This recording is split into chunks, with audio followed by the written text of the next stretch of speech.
ధర్మం మీద ఇక్కడ కుట్ర జరిగింది. ఏంటంటే బ్రిటిష్ వాళ్ళు వచ్చి పరిపాలన చేస్తున్నప్పుడు, తర్వాత ముస్లిం వాళ్ళు పరిపాలన ఉన్నప్పుడు వాళ్ళు దగ్గరుండి వీళ్ళ యొక్క శక్తి అంటూ గమనించారు. ఎందుకంటే రామదాసు శక్తి తానిష చూశాడు. అవును. రామదాసుకు బానిస అయ్యాడు కూడా, దాసోహం చేశాడు. ఇదే విధంగా తులసీదాసు, అదేవిధంగా చాలా కొంతమంది యోగులు, రామకృష్ణ పరమహంస వీళ్ళ శక్తులను దగ్గరుండి చూశారు. అంటే ఈ విధంగా వీళ్ళు చేస్తే మనం వీళ్ళతో యుద్ధం చేయదంటే, ఇప్పుడు బగలాముఖ సాధన ఉంది, శత్రు స్తంభన చేస్తుంది, శత్రు భుజాలు మొత్తం స్తంభింపజేస్తుంది, నోటిని స్తంభింపజేయగలదు. అటువంటి మంత్రశాస్త్రాలు ఉన్నాయి ఇక్కడ వీళ్ళకి. ఇది ప్రయోగిస్తే మన పరిస్థితి ఏంటి అని ఒక కుట్రకోణం. దీని ఒక క్షుద్ర విద్యలుగా, అంటే ఒక సద్బ్రాహ్మణుడు మంచి అనుష్ఠానపరుడు దీని జోలికి వెళ్ళకుండా, ఇది కొద్ది నీచమైనటువంటి ఇది ఒక బ్రాండ్ ఒకటి వేసేసి ఏదో చేస్తే ఏదో అవుతుంది అని ఇంకొక రకంగా దాని ఇది సరైన వేదిక పాత కాదు అని మన చేతే మనలోనే ఒక ఐడియాలజీని తయారు చేసి దీన్ని సహజంగా దూరం చేశారు. అంతకుముందు అయితే విప్ర వినోదులు అని ఉండేవాళ్ళు. విప్ర వినోదులు చూడండి పేరు ఎలా ఉందో. వాళ్ళు వచ్చేసి వాళ్ళ యొక్క మంత్రబలంతో అక్కడ వాళ్ళకి వినోదాన్ని అందించేవాళ్ళు విప్రులకి. అది అందరూ చూసేవాళ్ళు. ఈ వ్యవస్థ మనకు ఉండేది భారతదేశంలో. ఇవన్నీ వాళ్ళు చూశారు. ఇలా అయితే ఇప్పుడు మీ దగ్గర ఒక వస్తువు ఉంది, ఇలా నేను టచ్ చేసి అనుకోండి, నేను ఇంటికి వెళ్ళిన తర్వాత ఆ వస్తువు నా దగ్గర రావాలంటే వచ్చేస్తుంది. ఇటువంటి మంత్రాలు ఉన్నాయి, ఇటువంటి విద్యలు ఉన్నాయి. మరి ఇవన్నీ ఏంటి పరిస్థితి? ఇది నిజంగా ఎగ్జిబిట్ చేసి వాళ్ళు వినోదం కోసం చేసుకునే వాళ్ళు, వినోదం ఎంటర్టైన్మెంట్ కి వాళ్ళు దానికి ఏంటి ఇవన్నీ చేసి ఏదో 10-20 తీసుకెళ్లి వాళ్ళు అంటే వాళ్ళ కడుపును కూడా అది ఇటువంటి విద్యలు వస్తే ఈరోజు పెద్ద పెద్ద స్వామీజీలు అయిపోయి శివలింగాలు చేసి వీడు పెద్ద ఇదైపోతారు. అది కమర్షియల్. అప్పుడు వాళ్ళకి తెలుసు కాబట్టి దాంట్లో ఉన్న ఇది మంత్రంలో చేస్తున్నాడని అంతవరకు అన్నది వాళ్ళకి తెలుసు. మంత్రం ద్వారానే జరుగుతుందని వాళ్ళకి తెలుసు. అవును. కాబట్టి దాంట్లో వీళ్ళు దాని ద్వారా డబ్బు సంపాదించలేరు. దాన్ని ఎగ్జిబిట్ చేసి వాళ్ళు ఏమైనా ఇస్తే తీసుకోవడం. ఇప్పుడు వీళ్ళకి దేవతలుగా, వీళ్ళు యుగ పురుషుల్లాగా వీళ్ళు దేవుడిగా చెప్పేసుకున్నారు. కొంతమంది అయితే మీరు ఇప్పుడు ఏమనుకుంటున్నారో నేను చెప్పేస్తాను. ఎగ్జాంపుల్ చెప్తాను, నేను చెప్పలేను.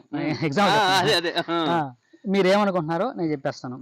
మీరు దేనికోసం నా దగ్గరికి వచ్చారో నేను చెప్పేస్తాను. ఒకవేళ చెప్పామనుకోండి, ఇది ఒక పెద్ద వింత, ఇది ఒక పెద్ద టాక్ వస్తుంది, ఒక 10 మంది తెలుస్తుంది.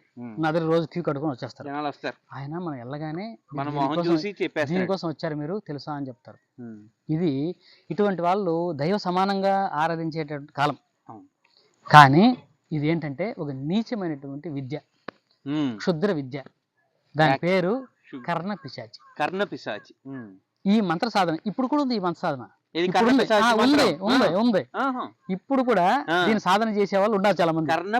కర్ణ పిశాచి మంత్రం ఉంది. వీళ్ళు ఏం చేస్తారంటే దీనివల్ల 21 days సాధన చేయాలి ఆ మంత్రాన్ని.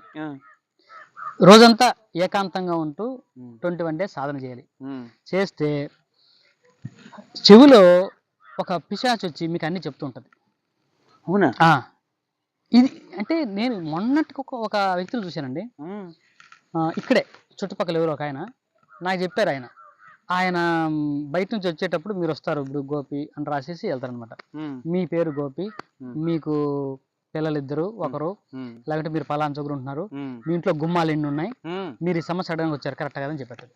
అందరూ నేను కూడా చాలా ఆశ్చర్యపోయాను. అంటే ఈ విషయం తెలియనప్పుడు నేను ఆశ్చర్యపోయాను.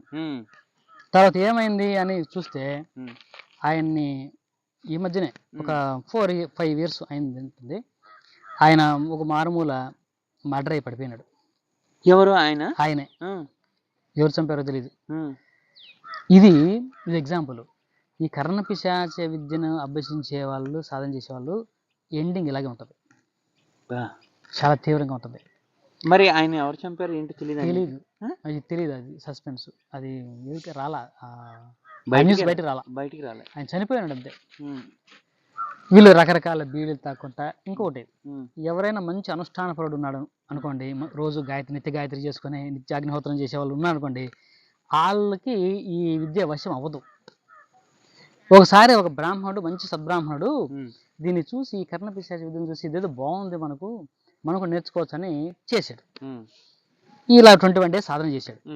చేస్తే కర్ణ పిశాచి వాడి చెవులో స్వప్నంలో కనపడి నువ్వు చేస్తున్నటువంటి గాయత్రిని వదిలి నేను వస్తానని చెప్పింది. ఈయన వదలలేడుగా, వదిలేశాడు. ఇది గాయత్రిని వదిలేశాడు. సరే మళ్ళీ రాలా. ఒక 5 days తర్వాత మళ్ళీ వచ్చింది, కళ్ళలోకి వచ్చింది. కళ్ళలో వచ్చి నువ్వు చేస్తున్నటువంటి పంచాక్షన్ కూడా వదిలేయని చెప్పింది. ఇక్కడ మనోడు అలర్ట్ అయ్యాడు. ఇదేంటిది మనిషి ఇంత చేసి ఒక సద్బ్రాహ్మణుడుగా పంచాక్షన్ కూడా వదిలేస్తే నేను ఎటైపోయినా నా గతి ఏంటి అని, ఇది అంత గొప్ప విద్య కాదు ఇది అని వదిలేశారు. అని దాన్ని వదిలేసి ఆ కర్ణ పిశాచం ఈయన మళ్ళీ గాయత్రి చేసుకుంటే హాయిగా. అంటే ఇది క్షుద్రం, నీచం. ఇది ఎలా ఉంటుందంటే చాలా మంది ఈ విద్యుత్తులకి వెళ్ళిన వాళ్ళు ఇదేం చేస్తారంటే వీడు ఒక కర్ణ పిశాచం లోపరుచుకుంటాడు కదా మంత్రం ద్వారా, అది వీడు చెప్తూ ఉంటది. స్టార్టింగ్ లో బాగానే చెప్పుద్దంట, కొంతమంది ఇది ఎక్స్పీరియన్స్ అయిన నాకు చెప్పారు. తర్వాత వద్దన్నా చెప్తూ ఉంటుందంట, వాగుతూనే ఉంటదంట. అది నీకు నిద్ర పనివుతావు, నీకు మెంటలేకపోతుంది. నిద్ర మాత్రం వేసుకుంటే కానీ నిద్రపోలేడు.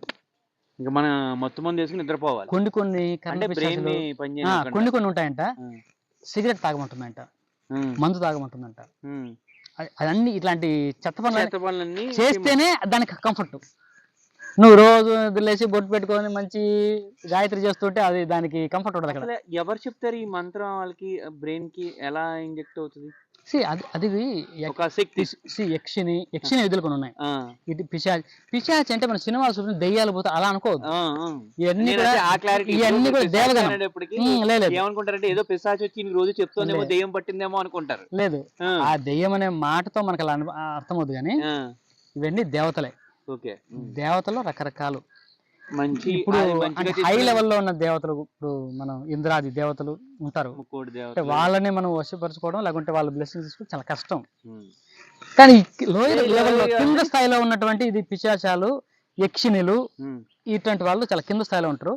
ఒక చిన్న మంత్రానికి వశం అవుతారు మనకి వాళ్ళు అవుతారు. కాబట్టి వశం అయినప్పుడు మనకి ఏం కావాలో అన్ని చెప్తూ ఉంటారు అన్నమాట. ఒకసారి వద్దన్నా చెప్తూనే ఉంటారు. ఎవడి గురించి వాడుతూనే ఉంటది. అది నువ్వు వదిలించుకోలేవు, నువ్వు వదిలించుకోవడం కుదరదు మన వల్ల. కొంతమంది ఏం చెప్తారంటే వీడు దాన్ని వశం చేసుకున్నాడు కదా, వీడు చచ్చిపోయిన తర్వాత వీడి ఆత్మని అది వశపరుచుకొని వీని ఆత్మని అది వాడుకుంటుందని చెప్తారు. కాబట్టి ఆ జోలికి వెళ్తే మాత్రము ఇంక వాడి పతనమే.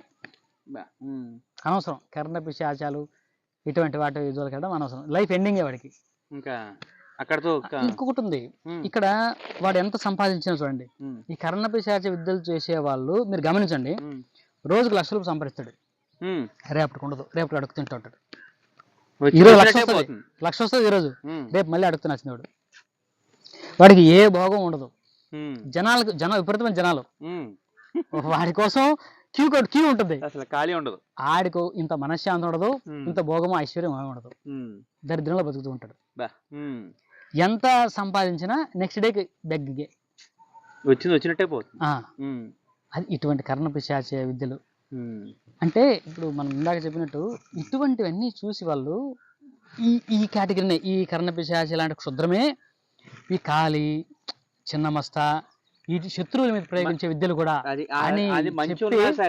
దాన్ని చెడుగా చేయడంతో మనకు ఆ మార్గం చాలా దూరం అయిపోయింది. మళ్ళీ ఇప్పుడు మన అదృష్టం కొద్దీ కొంతమంది దశమహా విద్యల్ని చాలా మనకు ప్రచారం చేస్తున్నారు.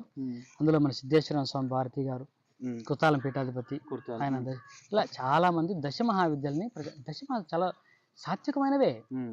ఇప్పుడు రామకృష్ణ పరమహంస కంటే సాత్వికమైనటువంటి వ్యక్తి ఎవరండి? ఆయన కాళీ ఉపాసకుడు కదా, ఆయన మాంసం తినేవాడు కదా, యోగి కదా. కాబట్టి యోగ మార్గంలోనే, సాత్విక మార్గంలోనే ఈ ఉపాసనల్ని చేయొచ్చు. ఎంతసేపు అమ్మవారంటే బలి వేస్తారు, బలి వేయాలి అలా ఏం లేదు. అటువంటివి కూడా ఉన్నాయి కానీ అదే అమ్మవారి ఆరాధన కాదు. నువ్వు చేసేది అదే అనుకుని అలాగే చేయాలన్నది కాదు. అలాగే చేసేసి ఓ బ్రాండ్ వేసేసి మనకు ఇమ్మీడియట్ గా వచ్చే శత్రువుతో పోరాడేటటువంటి విద్యల్ని మనకు దూరం చేశారు.